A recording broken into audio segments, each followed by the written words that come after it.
today's video. I'm so excited to take you on a journey to a magical destination, the breathtaking Tulip Festival in Morges, Switzerland.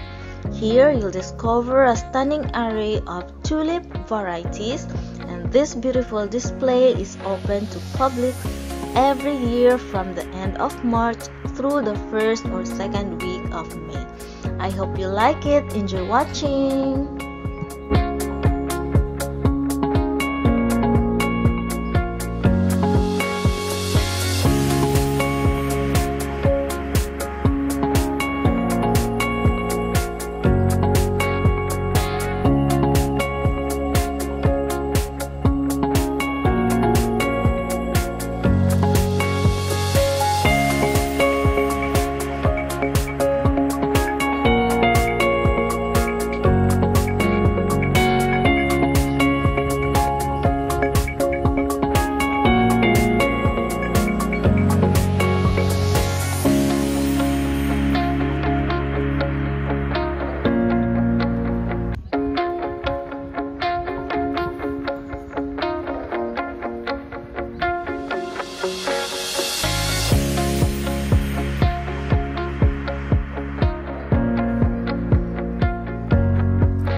Nandito kami sa aming laging pinupuntahan every year since dumating kami ng Switzerland. Charot.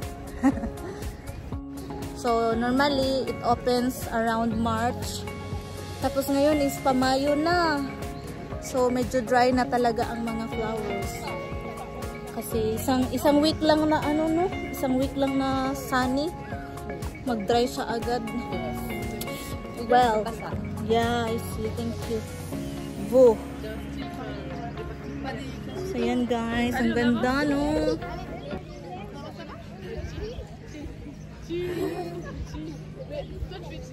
Buhaghag ang aking hair.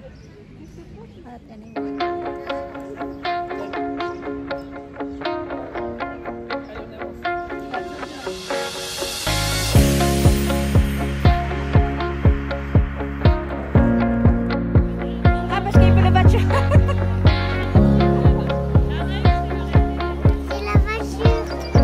À la voiture.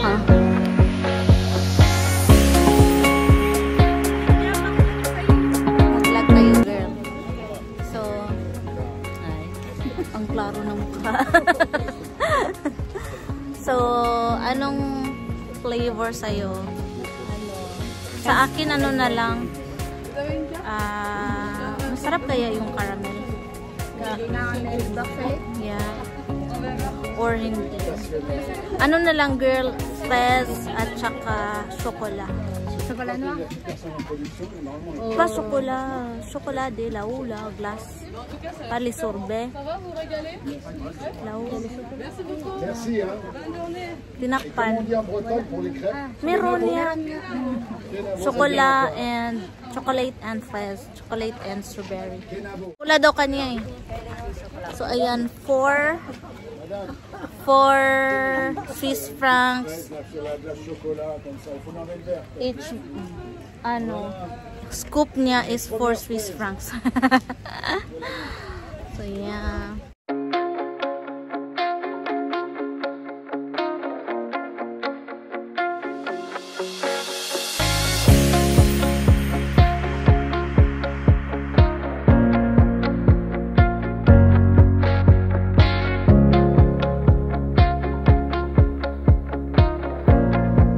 Hello guys! So ayan, nandito kami sa Morges Tulip Festival. Ito kasama ko si Roxanne. Kasamahan ko din siya na au pair dito sa Switzerland. She came first like a month and then after I arrived. Tapos may anak na siya, half Pinoy, half French. ito. Sarap ng ice cream. Ito yung binabantayan ko minsan, mga Inday. Sarap. Sarap.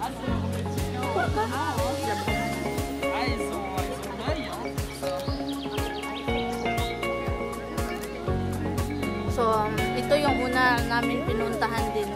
Kasi nga, di ba? Feeling natin 1 year lang tayo dito, di ba? Kasi nga, 1 year lang talaga sana kami as a pair. Tapos siya, nag-transfer ng France for a year. 2 year ka ba? 2 years ka ba doon? 1 year lang. 1 and a half. Kasi sa France, pwede ang 2 years na au pair. Switzerland is 1 year lang talaga. So, after ng a year niya, hindi pa siya nag-boyfriend-boyfriend. Kaya, hindi, kaya nag-France siya, doon na siya nag-boyfriend. Tsaka, nag-asawa na sila, ayun. She's still here with this little guy. That guy with the chocolate lang labush. Yan yan. Yan yung binabantayan ko minsan. Yun nga, sabi ko girl, ang au pair, you make it like your stepping stone to do something after. Or kung hindi man talaga kaya, stepping stone to find a husband. Yun talaga. Kasi iba, dito muna sila namimit eh. Dito muna namit si John, di ba? Oh. Sarap ng ice cream. I took chocolate and fresh din sa'yo. Strawberry. Fresh basilic. Kaya pala mas dark siya na dark yung sa'yo. Uy, ang messy mo na, Inday. Uy, naku. Mess na. Tingnan mo yan. I-focus natin si Leo. Saglit lang. Ayan. Ayan siya, guys. Tingnan mo.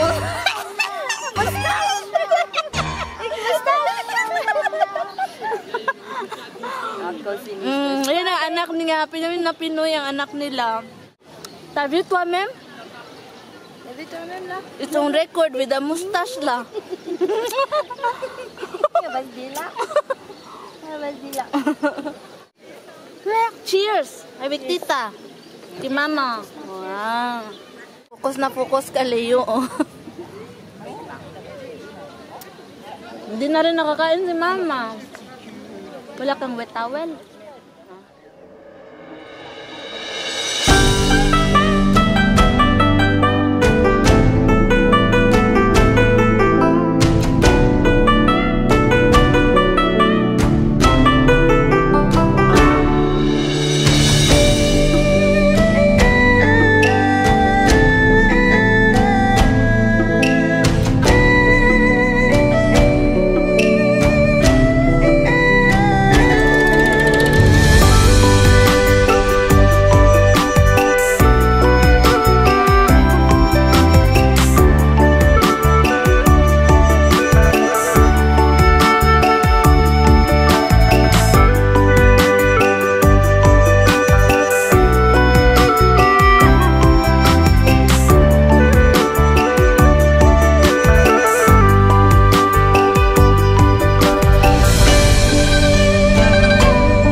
Minecraft. McDonald's. Okay, yeah, open. Ang kulit. Ayan, tama. What's inside my box? Wow, yan. Sige, yan na yan. Ano yan, Leo? Uv, uv. Uv. Kasi. Wait lang, wait. Ano ba ito? Ganyan. Nakita mo muna ano yung box. Nakita siya. Wow. Isa natin. Ano ba bukas? Yan. Mag-vlogging ka na, Leo.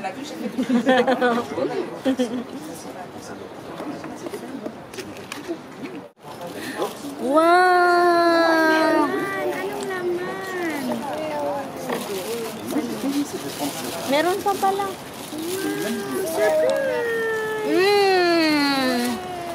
What's that for? What is this? What's that for? Ito. Ayan. May ilaw ba yan? Can be open, no? Ganun lang siya. Okay, so yun na yan. Is that interesting, Leo? Anong laman ito? Fries. Burger. Ang laman burger.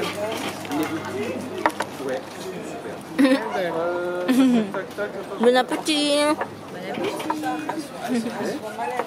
Tapos sa burger ay fries and burger. Okay na? Yun na yun. Yun na yung laman yun. Ang iba. Gusto mo ito o ito? Ito maliit kay Leo. Ito kay Mama.